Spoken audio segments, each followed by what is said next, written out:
I have also invited brother leader Gaddafi to this country. And I do that because our moral authority dictates that we should not abandon those who help us in the darkest hour in the history of this country. Not only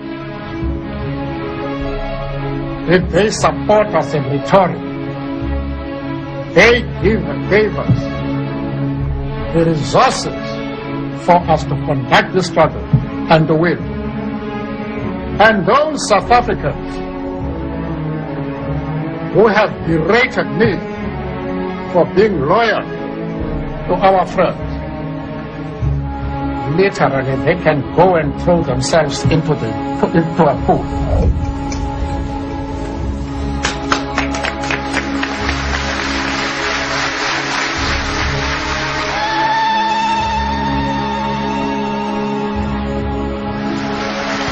Long live Mandela, long live Mandela, long live Mandela, long live. هذا هو باب الخليج الفرنسي، وان هذا هو خط الموت، وهذا هو الخط الذي نقتل فيه القتال، لان عندما نقاتل هذا الخط نقاتل وظهره للحائط، وهذا هو الخط الاحمر الذي يمر علينا، خط 32 ونصف. ومن هذا الخط وجنوب ويعتبر الجزء لا يتجزا من الطرابلس، من الحرب ستقع اذا تم اختراق الخط 32.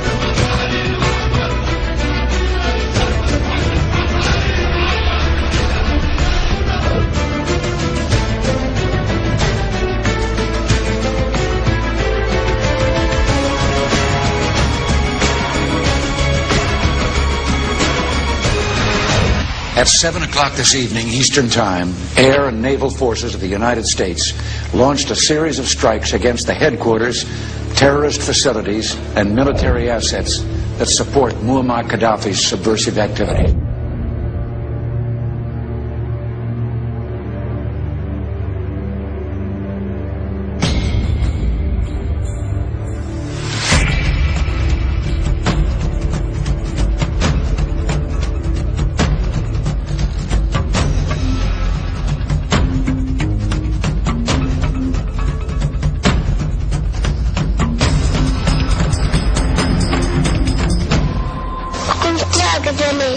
لكن نحن نحرض على الثورة والتحريض على الثورة وقيام الثورة الشعبية في جميع أنحاء العالم. الغارات ما بتلغيها أبدا. نحن لن نتراجع عن توحيد الأمة العربية، والغارات ما تقدر تثنينا عن هذه الدعوة. وهذه خصنا نحن، ما تخصش الأمريكان ولا تخص أي واحد في العالم. نحن لن نتراجع عن كفاح في سبيل تحرير فلسطين. الغارات لا يمكن تثنينا عن هذا مهما كانت. نقدر نقاتلهم بمليون مقاتل ومعنا ملايين مساعد نقاتل معنا. إذا غاروا علينا واحد الميادين بتاعنا أهلا وسهلا، وحي شهيدا على أرض هذا عابس من الله واستشهد. وبعدين أمريكا حتى تصب علينا قنابل ذرية، احنا فقرضنا خلاص مستعدين نموت. لكن قص الله كل قرب، الله أكبر من أمريكا وأكبر من الله. وهذا شيء عظيم. عموما احنا بنولع الانوار وبنرقص الشارع بتاعنا وبنغني وبنمارس اعمالنا. بيهجموا علينا في بيوتنا، احنا وسهلا، احنا جاهزين للقتال وجاهزين للموت. وكم فيها قليلا قليلا غلبت من كثير باذن الله. الله مع الصابرين.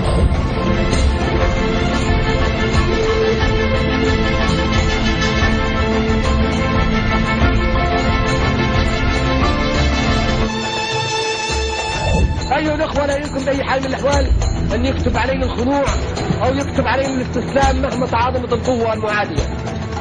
أيها الأخوة، لا يمكن نلحق العار بآبائنا وأجدادنا الذين حطموا جحافل إيطاليا. لا يمكن أن نلحق العار بأولادنا وأحفادنا. سنكتب لهم النصر والمجد. سنقاتل أيها الأخوة، ولن نسلم أبدا، ولن نتراجع أبدا أيها الأخوة. إلى الأمام أيها الأخوة، إلى الأمام في معركة المجد، معركة الشرف، معركة الكرامة. لن نخضع نحن في انتظاركم وكذلك نسمعك.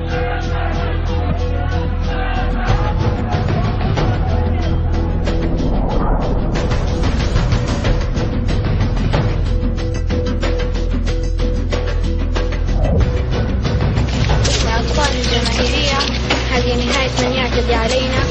يؤسفنا جدا عدم تسليم بقايا الجثث السيارين. اعتدوا علينا ونحن نائمون في بيوتنا ولا نرفع لأحد المقاومة السنة.